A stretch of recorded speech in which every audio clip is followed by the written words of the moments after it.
इस कहानी को जिसने भी सुना कांप गया। लाश का ऐसा हाल करवा दिया कि पुलिस वाले भी देखकर उल्टियां करने लगे। मामला दिसंबर 2022 का ही है, जिसके बारे में याद करके चित्तौड़गढ़ वाले आज भी सहज जाते हैं। कातिल ने वारदात को इतने शातिराना तरीके से अंजाम दिया था कि पुलिस शायद ही उसे कभी पकड़ पाती, लेकिन ज्यादा स्मार्ट बनने के चक्कर में खुद उसे जेल पहुंचा दिया।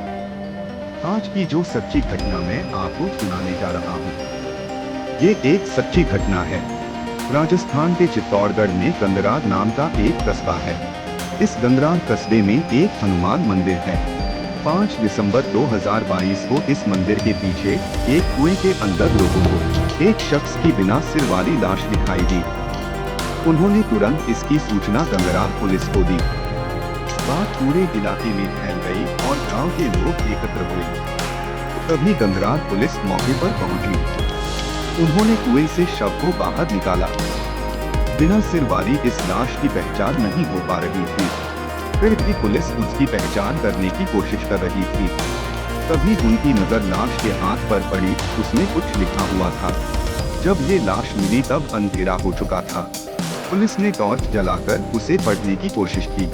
पुलिस को लगा कि हाथ पर कमलेश राय का लिखा हुआ है, लेकिन वहां मौजूद एक शख्स ने पुलिस की बात काटते हुए तुरंत कहा कि कमलेश नहीं, इसके हाथ पर महेंद्र राय का लिखा हुआ है। लेकिन उस नाम को पढ़ना बेहद मुश्किल था, क्योंकि पानी में रहने के वजह से शव काफी फैल गया था। लेकिन उस शख्स ने आसानी से नाम को पढ़ा था। उस बात से पुलिस भी हैरान थी। हालांकि उस वक्त तो लाश की पहचान नहीं हो पाई। पुलिस ने फिर पता लगाना शुरू किया कि इस गांव में कोई महेंद्र राय का नाम का कोई शख्स रहता भी है।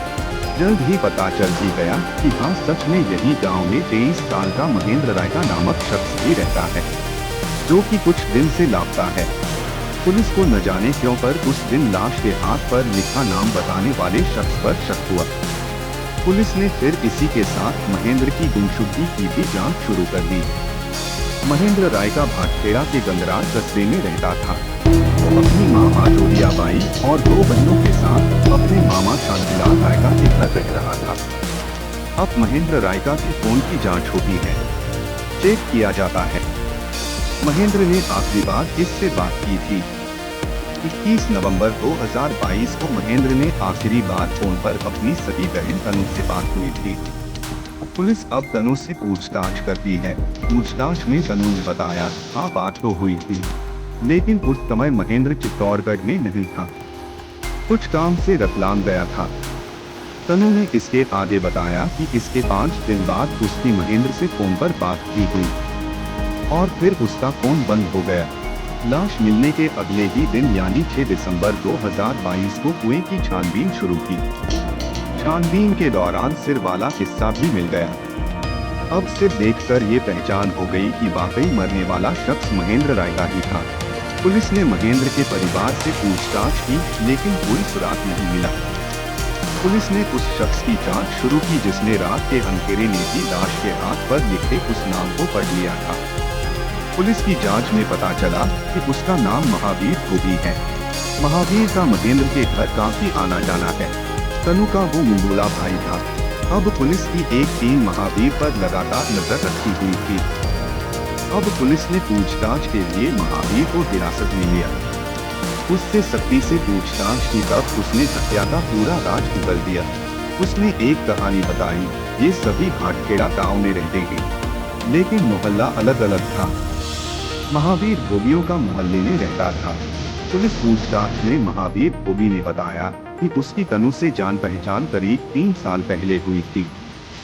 वह अपनी मां, छोटी बहन और भाई के साथ भाटखेड़ा में रहती थी। जान पहचान के बाद महावीर तनु से मोबाइल फोन पर बात करने लगा। उसने बताया कि करीब 2 साल पहले उसने तनु से राखी बंधवाकर उसे बहन बनाया। इसके बाद उसका तनु के घर आना जाना होने लगा। इसकी जानकारी जब महेंद्र को हुई तो उसने महावीर को तनु से दूर रहने को कहा। इसके बाद तनु की उज्जैन में सगाई करवा दी गई। उसकी फरवरी में शादी होने वाली थी, लेकिन तनु शादी नहीं करना चाहती थी। इसलिए उसने अपने भाई महेंद्र को रास्ते से हटाने के लिए महावीर से कहा। इसके बाद पुलिस ने महावीर के साथ प्रेमिका तनु को भी अरेस्ट कर लिया था। महेंद्र राय का अपनी बहन तनु की शादी बिरादरी में ही कराना चाहता था, जबकि तनु अपने महावीर के साथ रहना चाहती थी। तनु को डर था कि उसका भाई उसकी बिरादरी में शादी करा कर रहेगा। इसके चलते उसने महावीर की हत्या कर दी। तनु